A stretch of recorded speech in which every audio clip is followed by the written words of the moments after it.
Hello. My name is Alfred. My friend call me Alfie. I am a young boy, 15 years old. I was raised in Canterbury in Scotland, but taken away. My mom touched me and dad hit me. I loved them both, but they, for some reason, hated me. I wake up every night sweating, hearing screaming from dad punching mom while I would be dreaming. After I was taken away, I came to a new home. They taught me how to read, but also taught me how to pray. It was weird. I never liked it. Maybe because I never understood it. Why pray to someone who's dead? Why give someone who isn't there attention? I don't know. It's all just a bit too weird for me. But I'm not too bright either. I remember making my first joke and nobody laughed with me. The joke was, you know what's sad? A child without a tongue screaming, "Ah, ah, ah." They all looked weird at me.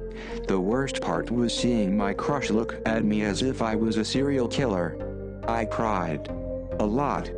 For 5 days I locked myself in my room, not wanting to come out, living under the lie, I'm trying to find the God in me.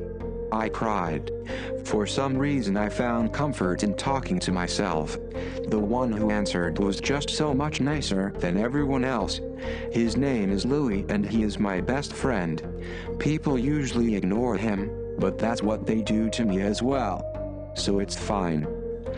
I started a shop called I Love Jenny. I sold handmade dolls and lemonade, trying to make enough money so that I could buy Jenny a bicycle. I made a few dollars, but shortly after, Chris came by. He punched me. I cried. He ruined my stand and took the money. I was crushed. I looked up and saw Jenny standing there, laughing. Haha, I guess it was funny. A kid with only one friend in his life. How abnormal. I came home. I couldn't stop my tears. For hours I tried to understand, why does everyone treat me so badly? But then, suddenly, I understood. It wasn't my fault, it wasn't their fault. It was hers. Or so, Louis told me.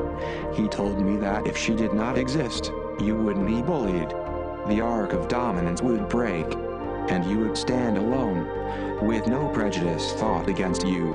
The jealousy would fly away and be gone. He convinced me, because he was right. How could she do this to me? I never did anything to harm her. I love her. I can't live without her.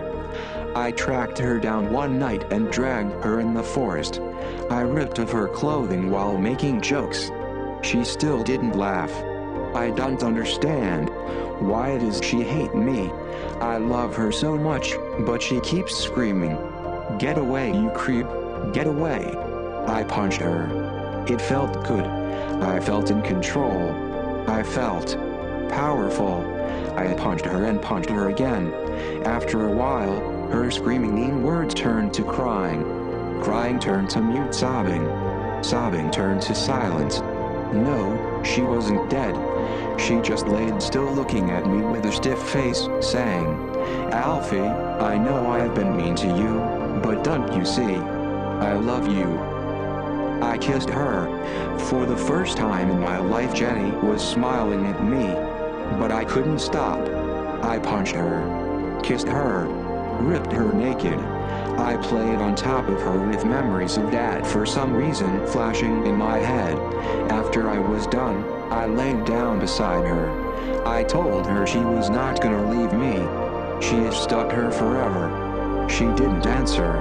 She still doesn't answer, as I use her as a chair to write this biography. It's funny how love can mess up a good thing. Ha ha ha, the end.